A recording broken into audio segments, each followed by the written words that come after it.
Queridos irmãos, a paz do Senhor a todos.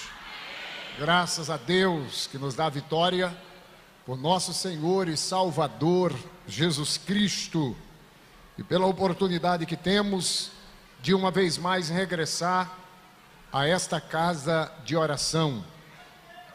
A minha gratidão a Deus pela vida do anjo desta igreja, meu pastor Paulo, muito obrigado por uma vez mais permitir usar o púlpito desta amada igreja para ministrar uma palavra de Deus. Estou muito grato a Deus pela sua vida, pelo seu ministério. Agradeço a Deus também pela vida da sua muito digna esposa, nossa coordenadora geral, nossa querida irmã Tereza. Muito obrigado pelo convite. Fiquei muito honrado em receber o convite desta coordenação para aqui estar ministrando hoje e amanhã. Agradeço a Deus pela vida das nossas queridas irmãs dirigentes que auxiliam nossa querida coordenadora. Que Deus abençoe vocês e, por extensão, todas as demais irmãs que compõem este lindo conjunto, neste lindo congresso. Que Deus continue sendo glorificado nas vossas vidas, nas vidas dos nossos queridos pastores. Quero louvar a Deus pela vida do nosso primeiro vice-presidente, pastor Alcides. Que Deus abençoe, por extensão, aos demais pastores que compõem esta mesa diretora e aos dirigentes de congregações. Que Deus abençoe aos senhores. Muito obrigado, é um privilégio poder, uma vez mais, louvar a Deus e adorar o Senhor juntamente com todos. Eu gostaria de saber quem trouxe Bíblia esta noite. Cadê a Bíblia dos irmãos e das irmãs? Vamos abri-la. Daniel, capítulo de número 7.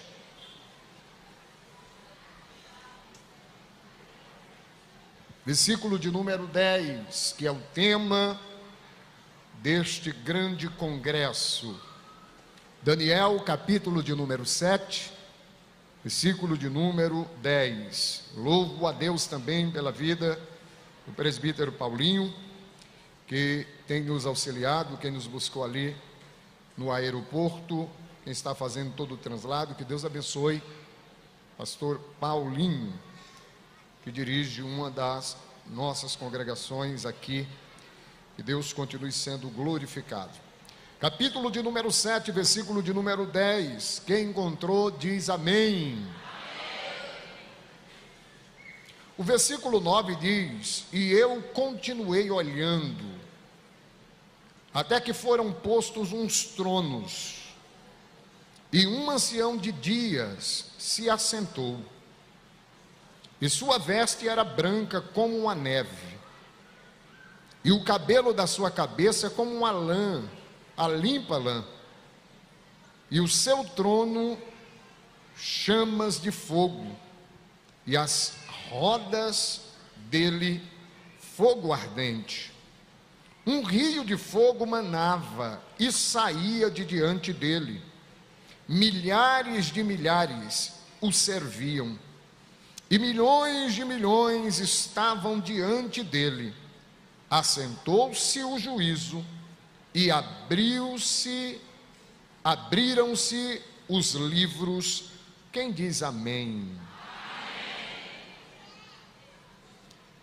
Queridos, aqui nós temos uma narrativa escrita pelo profeta Daniel, conhecido como um dos profetas maiores, sendo eles Isaías, Jeremias, Ezequiel e Daniel.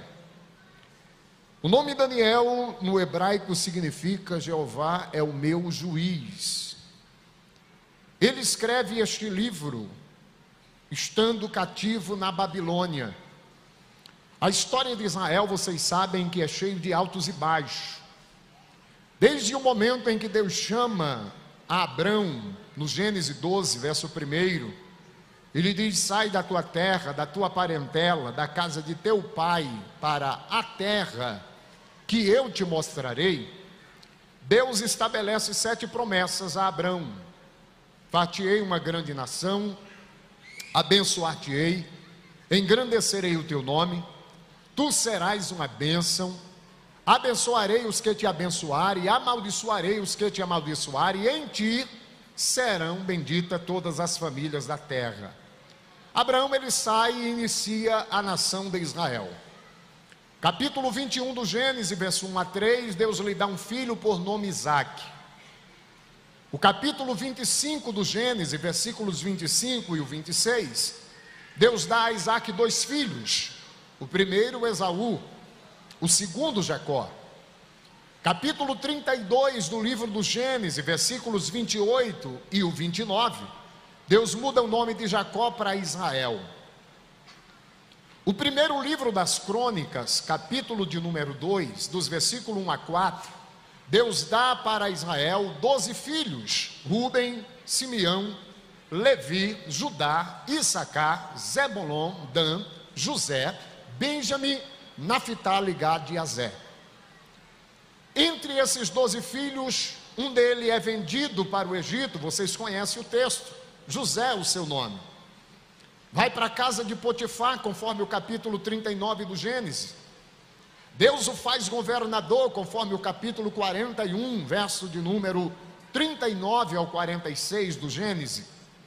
O capítulo 46, ele manda buscar os seus pais e os seus irmãos para a terra do Egito. Porém, o capítulo 50, a partir do versículo 24 do Gênesis, registra a morte de José. E lá no livro do Êxodo, capítulo 1, versículo 7 e 8, a Bíblia diz que após a morte de José, levantou-se um outro faraó, que não conheceu a José nem o que ele fizera à terra do Egito. E aí começa a opressão dos filhos de Israel, até mesmo porque Deus havia falado no Gênesis, capítulo de número 15, versículo 13, que os filhos de Israel seriam afligidos por 400 anos. E começa-se a escravidão. Após 400 anos, Deus tira Israel com mãos fortes e com braços estendidos por intermédio de Moisés. Moisés, conforme o relato de Deuteronômio, capítulo 8, versos 2 a 4, passará 40 anos para levar Israel do Egito à terra prometida. Após a morte de Josué, a Bíblia diz em Juízes, capítulo 1, versículo de número 8 a 10, que se levantou uma outra geração que não conhecera o Senhor, nem o que ele fizera à terra do Egito. E agora inicia-se o período obscuro da história de Israel, o período dos juízes. O capítulo de número 11 do livro de Juízes, versículo de número 26, nós temos ali um tempo de aproximadamente 300 anos na historicidade dos juízes, do qual Deus vai levantar 13 juízes, o último juiz, e o primeiro profeta foi Samuel. E nós conhecemos a história no período de Samuel, capítulo 8 do primeiro livro de Samuel. A Bíblia diz que o povo agora quer um rei, e Samuel vai ficar triste, vai consultar ao Senhor, e vai dizer: o povo me rejeitou. Deus diz: o povo não rejeitou a você, rejeitou a mim, que sou rei sobre Israel. Levante um rei. E agora Saul é levantado como rei em Israel. Se nós olharmos o que está no livro de Atos, capítulo de número 9, nós iremos encontrar relatos deste período de Saul. O capítulo 13 de Atos, versículo de número 21, a Bíblia diz que Saul reinou por 40 anos. Após o governo de Saul, que iniciou no ano 1044 a.C., durou 40 anos até o ano 1004 a.C., Deus agora levanta Davi. Davi vai governar por mais 40 anos, conforme o relato do segundo livro de Samuel, capítulo 5, versículo de número 4. Samuel relata-nos de que Davi reinou por mais 40 anos. Após a morte de Davi, Deus levanta Salomão, que conforme o registro do segundo livro das Crônicas, capítulo de número 9, versículo 30, Salomão também reina por 40 anos. Portanto, o Reino Unido de Israel tem uma duração de 120 anos. 40 anos Saul, 40 anos governado por Davi, 40 anos governado por Salomão. Quem está entendendo, diga amém. Olhando a Bíblia Sagrada, o capítulo 10 do segundo livro das Crônicas, A Bíblia nos mostra ali o momento em que Roboão reina sobre Israel. Roboão era o filho de Salomão. E agora Roboão vai impor um encargo pesado sobre o povo. Vai ouvir a voz dos jovens da sua idade e despreza a voz dos anciãos de Israel. Agora vai acontecer a divisão do reino. Reino de Israel se divide em dois povos: Reino do Norte e Reino do Sul. Isto acontece no ano 929 a.C. Reino do Norte passou a ter 10 tribos, com capital em Samaria. Quem governa o Reino do Norte é um moço por nome Jeroboão, que era capitão do rei Salomão, que estava num asilo político no Egito. Agora o povo mandou buscar e o fizeram rei. Ele vai reinar sobre 10 tribos. Reino do Sul vai ser governado por Roboão, filho de Salomão, com 2 tribos, tendo como capital Jerusalém. O povo de Deus passa a ser dividido de 2 formas, ou com 2 reinos: Reino do Norte, Reino do Sul. Reino do Norte, capital Samaria. Reino do Sul, capital Jerusalém. Reino do Norte reina Jeroboão. Reino do Sul reina Roboão. O Reino do Norte, com capital em Samaria, vai durar do ano 929 até o ano 722, quando lemos o registro do segundo livro dos Reis, capítulo 17, versículo 5 e o 6, e o versículo 24. O rei da Síria invadiu ao Reino do Norte e levou para a Síria os judeus do norte e trouxe assírios para dentro de Samaria, fazendo assim uma mixigenação, e o Reino do Norte perde a identidade. O Reino do Sul prevalece, porém no ano 605 a.C., Nabucodonosor agora invadiu o Reino do Sul, com capital em Jerusalém. E agora chega a vez do Reino do Sul ser levado para a Babilônia. O Reino do Sul, meus queridos irmãos, foi levado em 3 levas distintas. A primeira, ano 605 a.C. A segunda leva deu-se no ano 597 a.C. E a terceira leva deu-se no ano 586 a.C. Na primeira leva foi levado só os mais sábios, as mentes pensantes do Reino do Sul.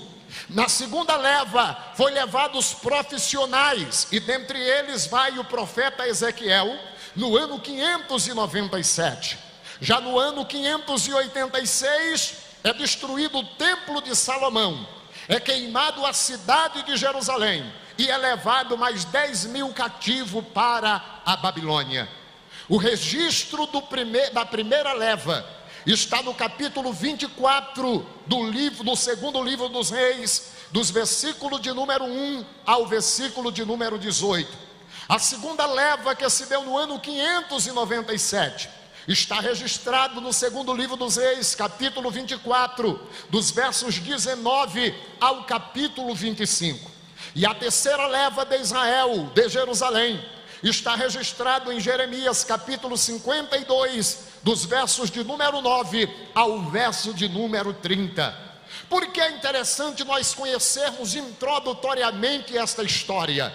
Porque é no ano 605 que Daniel é levado cativo para a Babilônia.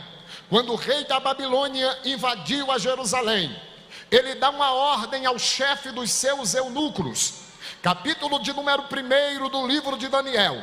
A Bíblia diz que o rei disse a Aspenaz, chefe dos seus eunucos, que trouxesse alguns dos filhos de Israel, da linhagem real e dos nobres, jovens em quem não houvesse defeito algum, formoso de aparência, instruído em toda a sabedoria e sábio em ciência e entendido de conhecimento, e que tivesse habilidade para viver no palácio do rei, a fim de que fossem ensinados nas letras e nas línguas dos caldeus. E quando nós observamos o capítulo 1 do livro de Daniel, Versículo de número 6, a Bíblia diz que e entre eles se achavam os filhos de Judá, Daniel, Ananias, Misael e Azarias. Nós os conhecemos como Sadraque, Mesaque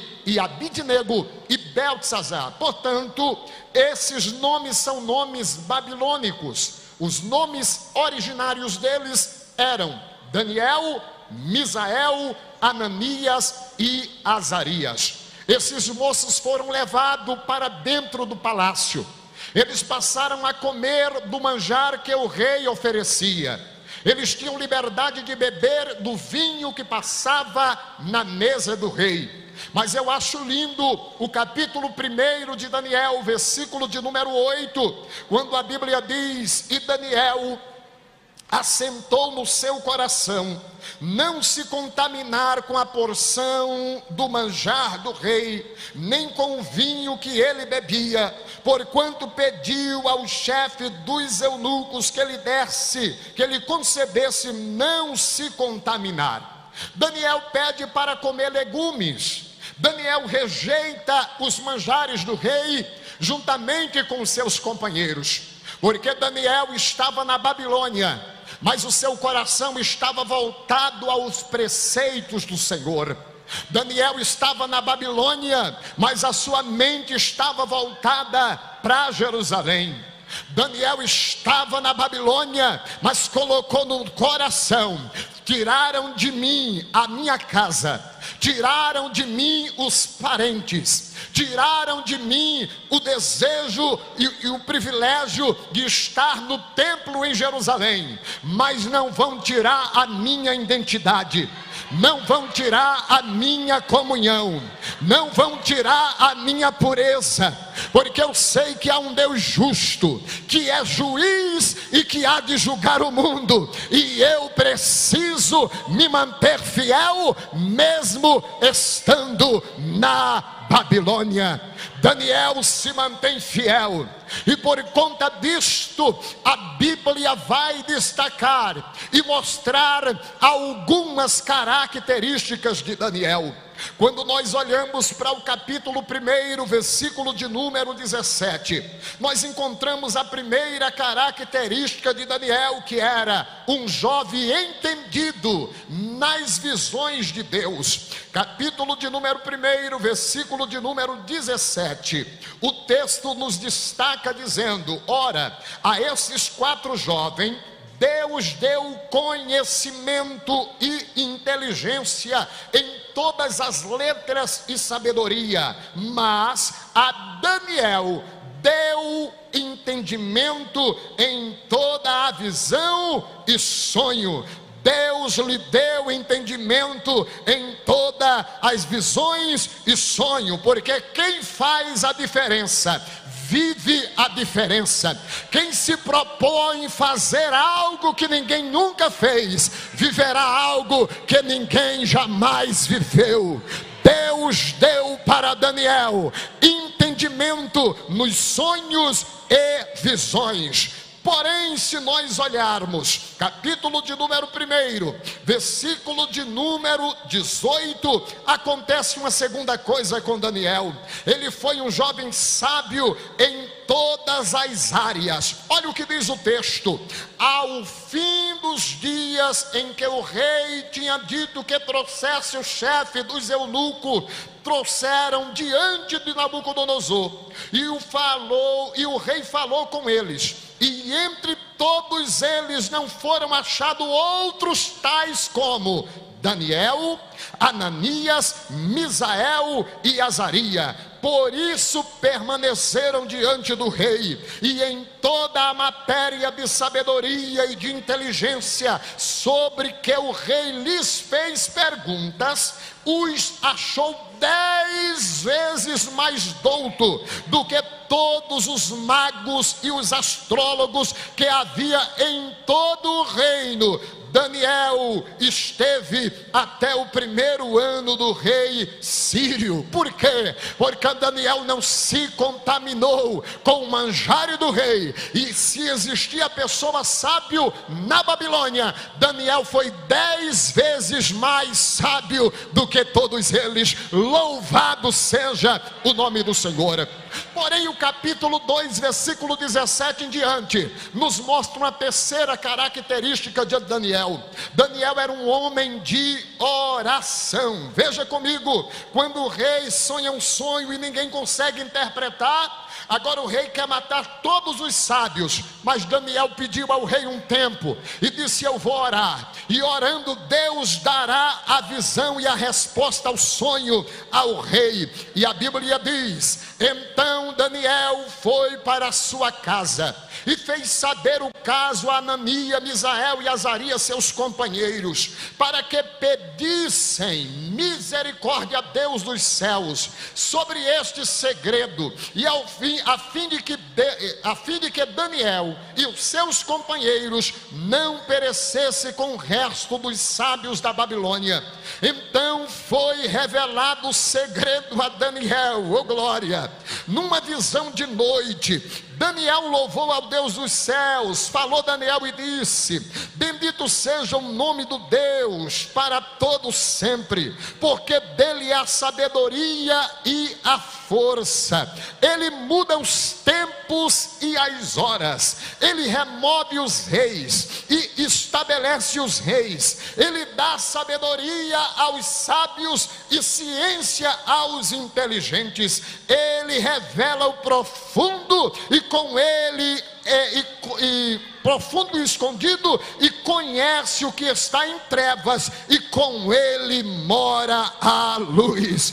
Daniel glorifica a Deus e interpreta o rei o sonho que ele teve. Porém, se nós olharmos o versículo de número 48, a Bíblia mostra uma outra característica de Daniel. Daniel, no capítulo 2, versículo 48, agora ele se torna governador de toda a províncias da Babilônia.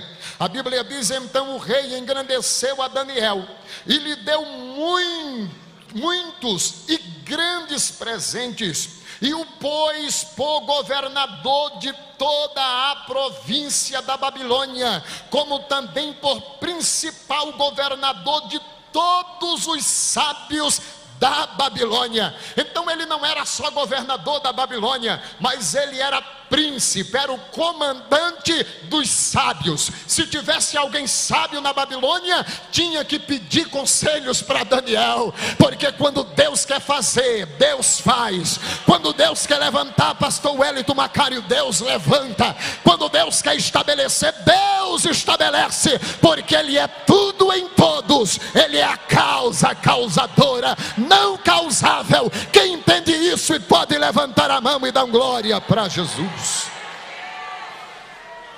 Quinto lugar, Daniel era alguém que tinha o Espírito de Deus. Capítulo de número 5, versículo de número 11. Oh glória, seja dado o nome santo do Senhor nosso Deus. Eu estou introduzindo a mensagem para quando chegarmos no juízo você entender os detalhes de Daniel. Capítulo 5, versículo de número 11. Alguém vai dizer quando o rei está perturbado, Belsazar faz o banquete, pega os utensílios da casa de Deus e vai beber vinho com as prostitutas. Aparece uma mão misteriosa escrevendo na parede, falando do juízo que viria. Belsazar fica batendo as pernas, tremendo, ninguém interpreta, mas de repente alguém lembra e diz a seguinte expressão: há no teu reino um homem que tem o Espírito dos deuses santos, e nos dias de teu pai se achou nele luz e inteligência e sabedoria, como sabedoria dos deuses. E teu pai, o rei Nabucodonosor, sim, teu pai, o rei constituiu chefe dos magos, dos astrólogos, dos caldeus e dos adivinhos, porquanto se achou neste Daniel um espírito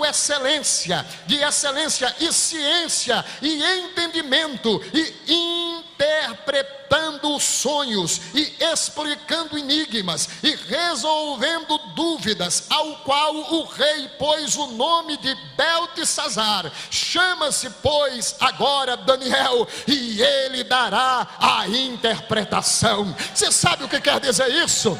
Quando Deus mostra para Beltesazar que viria um juízo sobre ele pelo que ele havia feito, ninguém consegue interpretar, mas alguém lembra e diz: tem alguém no reino que tem o Espírito, tem alguém no reino que serve ao Senhor, tem alguém no reino que é diferenciado, tem alguém no reino que não se contaminou, tem alguém no reino que interpreta o sono, tem alguém no reino que é de oração, tem alguém no reino que tem inteligência, tem alguém no reino que é homem de Deus, tem alguém no reino que sabe interpretar sonho. Manda chamar, porque ele tem o Espírito de Deus. E quando chamou a Daniel, Daniel disse: o que foi escrito na parede foi Mene, Mene, Tekel, Parsim, e significa, Beltesazar, que pesado foste na balança e fosse achado em falta, e o juízo de Deus virá sobre a tua vida.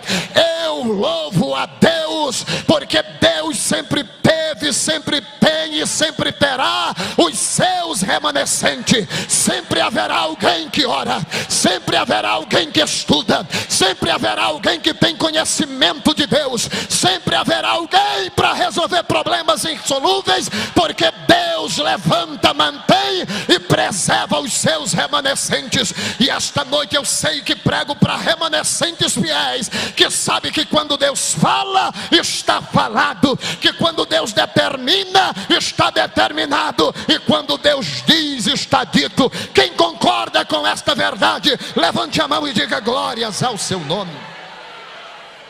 Daniel, ele se destaca, mas a Bíblia nos diz que Daniel também, em sexto lugar, era um homem fiel.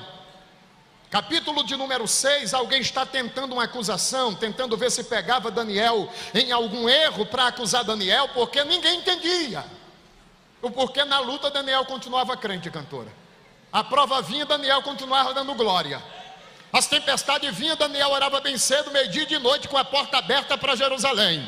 As tempestades surgiam, Daniel colocava o joelho no chão e dizia: Deus resolverá. Quando vinha um sonho que ninguém interpretava, Daniel dizia: Deus dá a interpretação. Ia para o quarto e dizia: Senhor, e agora? Deus mostrava para ele. Alguém fica doidinho sem entender como Daniel vivia do jeito que vivia. Deixa eu te dizer uma coisa: você sabia que tem gente doidinho sem entender como é que você vive? É passando na prova dando glória, é sendo caluniado e adorando, é alguém dizendo vai parar e você caminha, é alguém diz já chegou para ele, você vem, é alguém diz ela vai entregar, você continua. Tem gente doidinho com teu sucesso, mas permita te dizer, o Deus de Daniel está aqui, está dizendo: continue fiel, porque eu permanecerei fiel sobre a tua vida. Você pode adorar a Deus esta noite? Cheira calabara canto revalaia, alamandara cheira mahalaia. O inimigo está tentando ocasião para acusar Daniel, mas não conseguiu. Por quê? Porque Daniel era fiel. Olha o capítulo 6, versículo de número 4. Então os príncipes e os presidentes procuravam achar ocasião contra Daniel a respeito do reino, mas não podiam achar ocasião, ou culpa alguma, porque ele era fiel. Não, eu vou ler de novo esse texto, que aqui é muito forte. Era pelo menos para os pastores ter dito glória a Deus. Então os príncipes e os presidentes procuravam achar ocasião contra Daniel a respeito do reino, mas não podiam achar ocasião ou culpa alguma, porque ele era fiel e não se achava nele nenhum vício, nem culpa. Procuravam a culpa, não achamos. Procurava um vício, será que ele toma um uísque? Não tomava. Será que ele toma uma cervejinha? Também não tomava. Ele não toma nem o vinho. Disse: rapaz, tu não lembra não que do manjar do rei ele rejeitou e o vinho do rei? Disse: o homem é fiel demais. Aí disse: se a gente quiser acusá-lo, vai ser de outra forma. Olha o versículo de número 5. Então estes homens disseram: nunca acharemos ocasião alguma contra esse Daniel. se não o procurarmos contra ele na lei do seu Deus. E qual a conclusão que chegou? Já sabemos como vamos acusá-lo. Vamos acusá-lo porque ele ora 3 vezes ao dia. Se o mundo quiser nos acusar, deve ser nos acusar pela nossa justiça. Acusou Daniel porque orava. Mas Daniel se manteve fiel.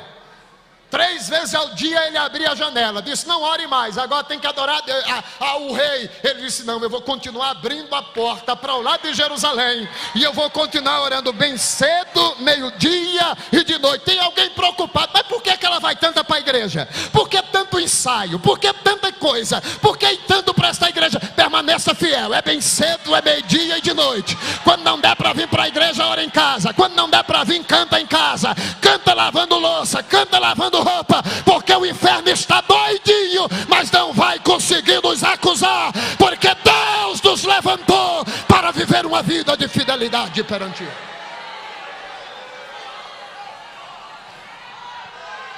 E por conta disso, há uma 7ª característica de Daniel. Daniel era muito amado nos céus. Olha o capítulo 10, versículo de número 10. Daniel está orando e de repente achou que a oração não subia. 21 dias ele está de joelho buscando a presença de Deus. Aí a Bíblia diz: e eis que uma mão me tocou e me fez que me envolvesse sobre os meus joelhos e sobre a palma das minhas mãos, e me disse: Daniel, homem muito desejado, estás atento à palavra que eu vou dizer? Levanta-te sobre os teus rostos, sobre os teus pés, porque eis que te sou enviado. E falando ele comigo, estas palavras, eu estava tremendo. Então me disse: não temas, Daniel, porque desde o primeiro dia em que aplicaste o teu coração a compreender e a humilhar-te perante o teu Deus, são ouvidas as tuas palavras, e eu vim por causa das tuas palavras. Ei, cavo relabarás, demato que vacilia raia. E aqui eu começo dizendo a vocês que o livro de Daniel, do capítulo 1 ao capítulo 6, é histórico. Do capítulo 1, pastor Wellington, ao capítulo 6, Daniel está interpretando sonhos. Só que a partir do capítulo 7 ao capítulo 12, Daniel não interpreta mais sonho. Daniel sonha e o anjo que interpreta para ele. Aí aqui é forte.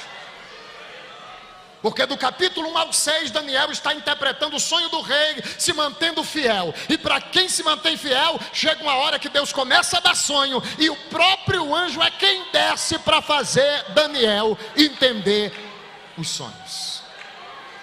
E aqui no capítulo de número 7, versículo de número 10, Daniel agora ele começa a ter uma visão. E a partir do versículo de número 9, ele vê algo fantástico.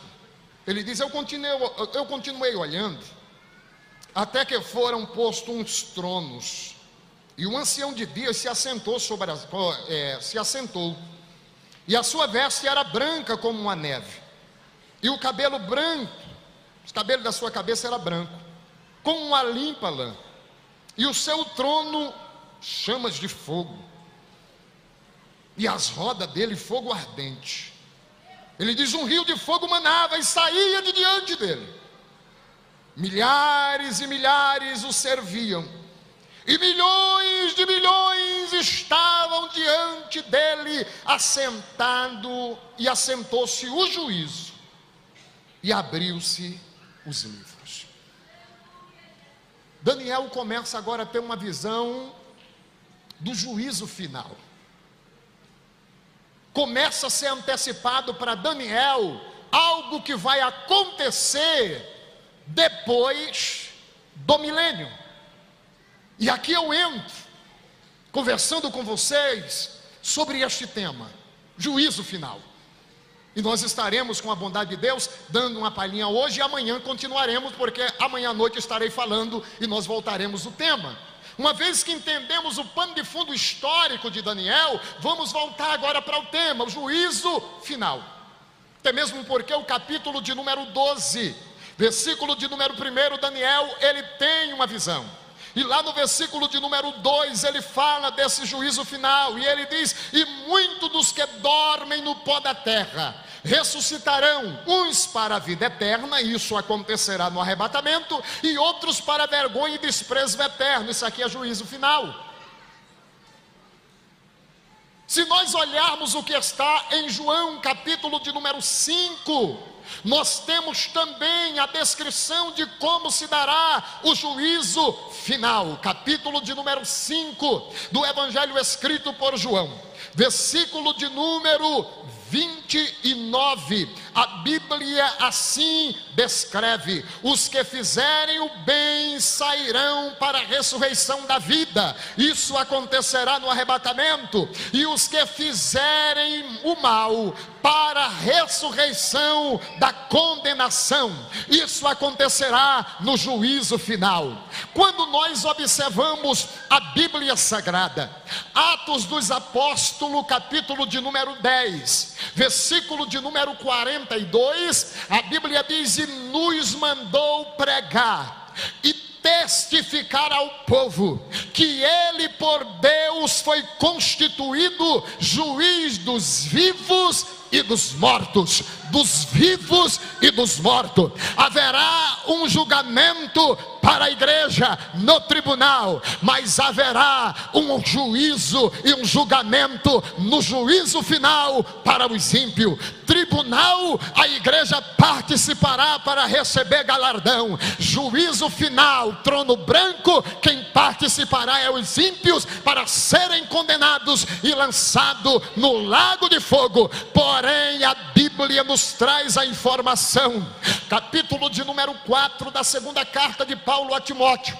versículo de número 6 a 8, Paulo diz: porque estou sendo oferecido por aspersão de sacrifício, o tempo da minha partida está próxima, combati o bom combate, acabei a carreira, guardei a fé, desde agora a coroa da justiça me está guardada, a qual o Senhor, o justo juiz, me dará naquele dia, não tão somente a mim, mas a todos quanto amarem sua vinda.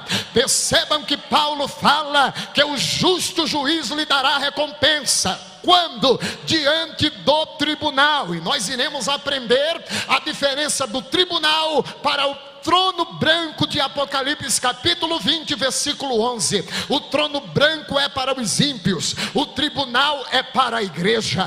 O trono branco é para a condenação, o tribunal é para galardoar pelo trabalho prestado para o reino dos céus, porque salvação é graça, mas galardão é trabalho. Portanto, o tribunal de Cristo é para galardoar pelo trabalho prestado. Tribunal de Cristo, a igreja sobe aos céus. Trono branco, os céus descem sobre a terra. Tribunal de Cristo acontecerá em cima nos céus. Grande trono branco, juízo final, acontecerá nos ares, entre os céus e a terra. Porque Apocalipse capítulo 20, versículo de número 11, a Bíblia diz que vai surgir diante daquele que está sentado no trono branco, céus e terra. Todos estarão suspensos e a verdade terá que aparecer.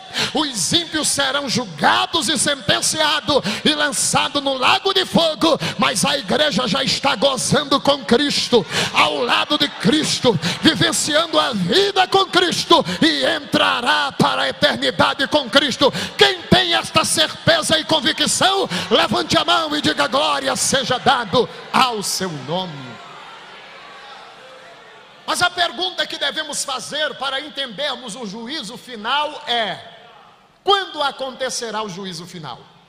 E eu respondo: o juízo final acontecerá após o milênio. Quando acontecerá o milênio? Eu respondo: após a igreja e Cristo descer na sua segunda vinda em glória. Quando acontecerá a segunda vinda de Cristo em glória? Após a igreja ter passado na sala, ou melhor, no local das bodas do Cordeiro, ceia das bodas do Cordeiro. Quando acontecerá a ceia das bodas do Cordeiro? Após a igreja ter passado no tribunal de Cristo. Quando acontecerá o tribunal de Cristo? Após a igreja ser arrebatada. Portanto, para nós entendermos o juízo final, eu preciso dar um spoiler para vocês sobre arrebatamento, sobre tribunal, sobre a grande ceia das bodas do Cordeiro, segunda vinda de Cristo em glória, grande tribulação. Nós estaremos olhando com muita precisão à luz da Bíblia. Uma vez que olhamos para a Bíblia Sagrada, nós chegamos à conclusão que a igreja já está na fase final para o arrebatamento. Quem pode dizer amém? Arrebatamento na escatologia é o próximo evento a acontecer. A Bíblia nos fala de uma primeira vinda de Cristo que já aconteceu há 2000 anos atrás. Se você olhar a Bíblia, Lucas capítulo 2, versículo 7, fala da primeira vinda de Cristo, quando a Bíblia diz que Maria deu à luz ao seu filho primogênito, e envolveu em panos e deitou-o em uma manjedoura, porque não se achou para ele lugar nas estalagens. Capítulo 1 de Lucas, ou melhor, capítulo 2 de Lucas, verso 8 ao versículo 16, a Bíblia apresenta Jesus na sua primeira vinda com um dia de nascido. Capítulo 2 de Lucas, versículo de número 21, a Bíblia apresenta Jesus Cristo na sua primeira vinda com 8 dias de nascido. Capítulo de número 2 de Lucas, versículo 22, a Bíblia apresenta Jesus na sua primeira vinda com 40 dias de nascido, pois a Bíblia diz que ele foi levado ao templo para cumprir com ele segundo a lei de Moisés determinava. E a lei de Moisés em Levíticos capítulo 12, versículo 1 a 4, diz que quando a mulher dava à luz a um filho varão, contava-se 7 dias mais 33 dias, e no 40º dia a criança era levada ao templo para ser apresentada. Portanto, Jesus está com 40 dias. Mateus capítulo 2, versículo de 1 a 16, apresenta Jesus com 2 anos de idade. Lucas capítulo de número 2, versículo de número 42 ao 44, a Bíblia apresenta Jesus na primeira vinda com 12 anos de idade. Lucas capítulo 3, versículo 23, a Bíblia apresenta Jesus na primeira vinda com quase 33 anos de idade. Mateus capítulo de número 3, versos 16 e 17, no batismo de Jesus, ele ali está com 30 anos de idade. Lucas 23 e o capítulo 23, versículo 33, fala de Jesus sendo crucificado no Monte Caveira, ele está com 33 anos de idade. Com 33 anos ele morre. A Bíblia diz que ele ressuscita ao terceiro dia. Quando ele ressuscitou, a Bíblia nos informa em Atos dos Apóstolos, capítulo 1, versículo 3, que ele vai ficar 40 dias após a ressurreição. Nesse período de 40 dias, a Bíblia diz que ele comeu pão com os discípulos, ele comeu peixe com favo de mel, ele se manifestou conforme a primeira carta de Paulo aos Coríntios, capítulo 15, versículo de número 3 a 7, ele se manifestou aos 12 apóstolos, ele apareceu a Pedro, ele apareceu a mais de 500 irmãos em uma só vez, ele se apresentou aos 12 apóstolos novamente, ele apareceu a Tiago, ele apareceu ao próprio Paulo, e de repente a Bíblia nos mostra em Atos capítulo 1, versículo de número 11, versículo de número 9, 10 e 11, Jesus agora do Monte das Oliveiras subindo de assunto aos céus. Quando ele subiu aos céus na sua primeira vinda, ele tinha feito uma promessa. E qual a promessa que ele fez? João capítulo 14, versículo de número 1, ele disse: não se turbe o vosso coração, credes em Deus, crede também em mim. Na casa de meu pai há muitas moradas. Se não fosse assim, eu vou-lo teria dito: vou preparar-vos lugar. E quando eu for e vos preparar lugar, virei outra e vos levarei para mim mesmo, para que aonde eu estiver, estejais vós também. Quem fez esta promessa é fiel para cumprir. Quem fez esta promessa, pastor Paulo, tem capacidade para cumpri-la na íntegra. Ele disse: virei outra vez, e nós acreditamos nesta promessa. Capítulo 1 do livro de Atos dos Apóstolos, versículo de número 10 e o versículo 11. Quando ele subiu de assunto aos céus, os discípulos ficaram olhando para cima, e eles começam por certo a chorar. 2 varões vestidos de branco se apresentou a eles dizendo: varões galileus, porque estáis a olhar para cima? Este Jesus que foi recebido em cima nos céus, um dia ele voltará, assim como para os céus o viste ir. Eu creio nesta promessa, eu creio nesta palavra, eu tenho a convicção que estas queridas irmãs creem. É por isso que caminhamos, é por isso que nos esforçamos, é por isso que sofremos, mas não abrimos mão da nossa fé. Nós acreditamos que muito em breve a trombeta vai soar, e para sempre nós estaremos com o Senhor. Quem pode dar glória a Jesus por esta palavra? E sabe qual que é o mais interessante? É que quando ele raiar nas nuvens dos céus, Paulo diz em 1 de Coríntios, capítulo de número 15, versículo 51 ao 58: eis que eu vos digo um mistério, na verdade nem todos morreremos, mas todos seremos transformados num momento, num abrir e fechar de olhos, ante a última trombeta. Porque a trombeta soará, e os mortos ressuscitarão incorruptível. E convém que quando isto, o corpo que é corruptível, se revestir da incorruptibilidade, e quando isto que é mortal se revestir da imortalidade, quando isto que é corruptível se revestir da incorruptibilidade, e isto que é mortal se revestir da imortalidade, porque nós iremos reinar no milênio, e no milênio o corpo será imortal, incorruptível, não terá mais perigo de se corromper, porque o nosso corpo será transformado em corpo glorioso. E a Bíblia diz que quando isto que é corruptível se revestir da incorruptibilidade, e isto que é mortal se revestir da imortalidade, então cumpre-se a palavra que está escrita: tragada foi a morte pela vitória. Tragada foi a morte pela vitória. Não vai demorar muito a trombeta tocar, e a igreja subir cantando e dizendo: onde está a morte, a tua vitória? E onde está inferno, o teu aguilhão? Tragada foi a morte pela vitória. Ora, a força da morte é o pecado, a força do pecado é a lei, mas graças a Deus que nos dá a vitória por nosso Senhor e Salvador Jesus Cristo. Portanto, meus amados irmãos, sede firmes e constantes, firmes e constantes, firmes e constantes. Se a galeria não der glória a Deus, eu vou continuar dizendo firmes e constantes. Se as irmãs não der glória, eu vou continuar firmes e constantes, sempre abundante na obra do Senhor, sabendo que o vosso trabalho não é vão do Senhor. Você tem coragem de dizer para a pessoa que está do seu lado: o teu trabalho tem uma recompensa. Seja firme. Eita, ela cala xandarabaraia, alamanda cala xandaraia. O nosso trabalho tem uma recompensa. E sabe o que é interessante, minha querida coordenadora Teresa? A Bíblia nos diz em Filipenses capítulo 3, versículo 20 e 21.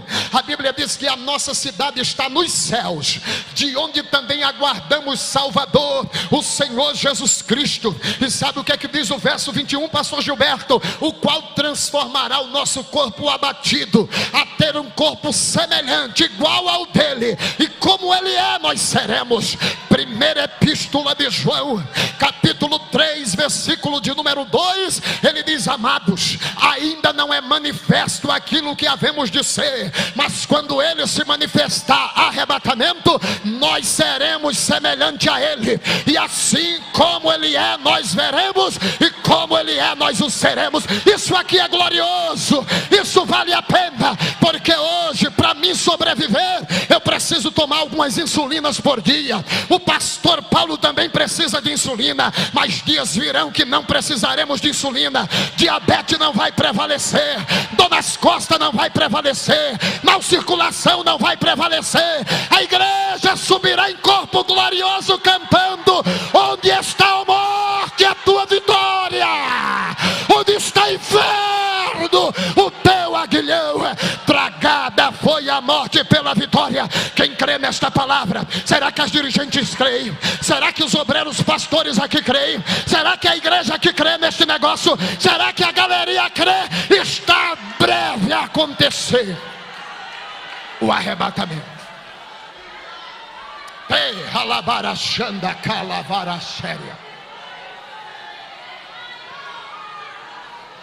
É por isso que Paulo, em 1 de Tessalonicenses, capítulo de número 4, versículo de número 13 ao 18, ele disse: não quero, porém, irmãos, que sejais ignorantes acerca dos que já dormem, para que não vos entristeçais como os demais que não têm esperança.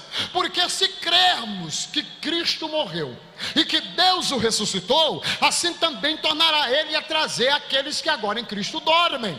Digo-vos pela palavra de Deus que nós, os que ficarmos vivos para a vinda de nosso Senhor Jesus Cristo, não precederemos os que dormem, porque o mesmo Senhor descerá dos céus com alarido, com voz de arcanjo, com a trombeta de Deus. Os que morreram em Cristo ressuscitarão primeiro, depois nós, os que ficarmos vivos. Eu vou dizer de novo porque a cantora levantou a mão: depois nós, os que ficarmos vivos, seremos arrebatados juntamente com ele nas nuvens, ao encontrar o Senhor nos ares, e assim estaremos sempre com o Senhor. Assim estaremos sempre com o Senhor.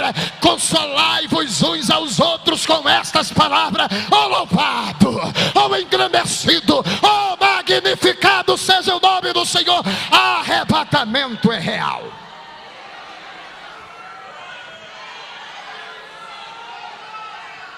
Hebreus capítulo 10, verso de número 35, diz: não rejeitei, pois, a vossa confiança em Deus, porque tem grande e avultado galardão. Verso 36, porque necessitais de paciência, para depois de haveres feito a vontade de Deus, possais alcançar a promessa. Verso 37, porque ainda há um pouquinho de tempo, e aquele que há de vir virá, não tardará. Vou dizer de novo: aquele que há de vir virá, não tardará.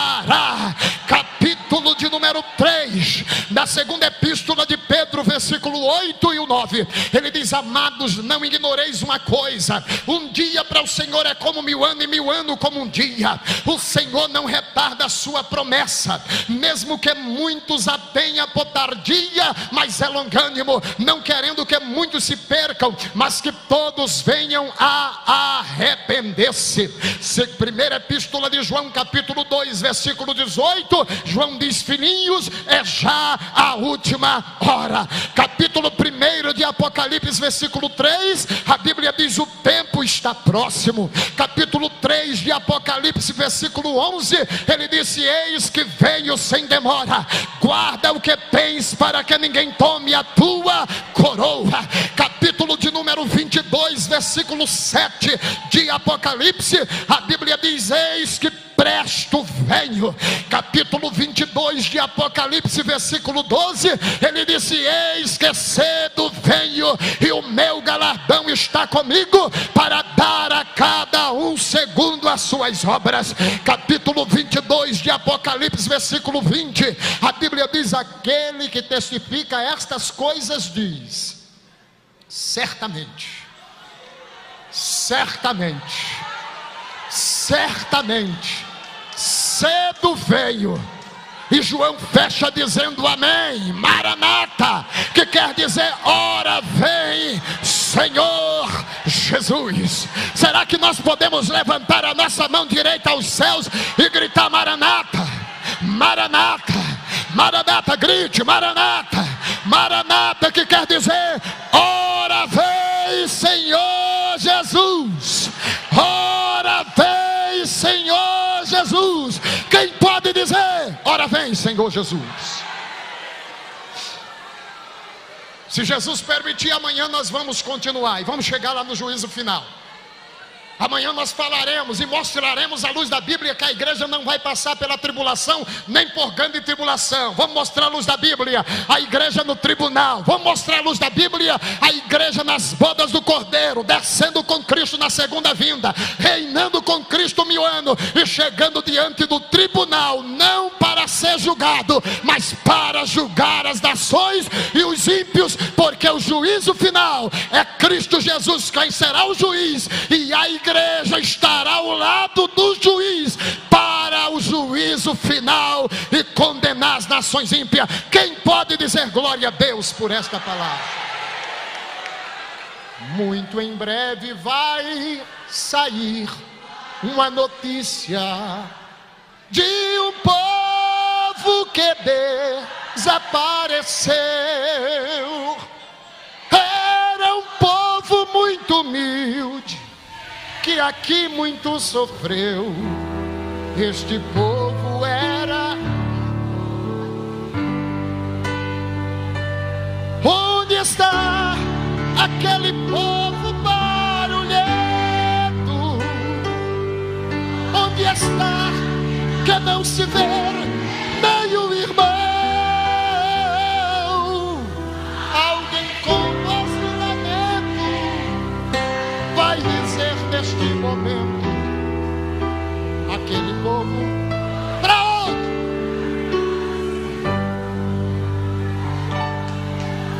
Onde está a juventude desta igreja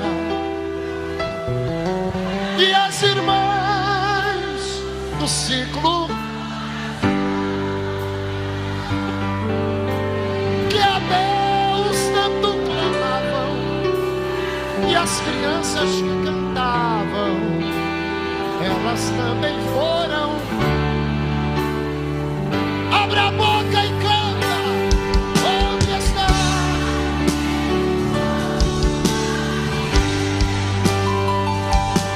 Onde está? Já não se vê nem o irmão. Alguém com voz de lamento vai dizer neste momento: aquele povo foi embora.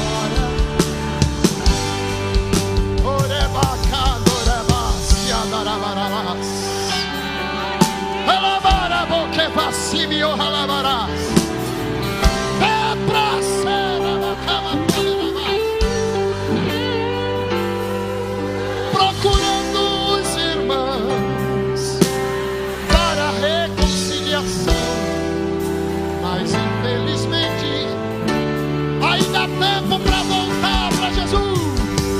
Onde está?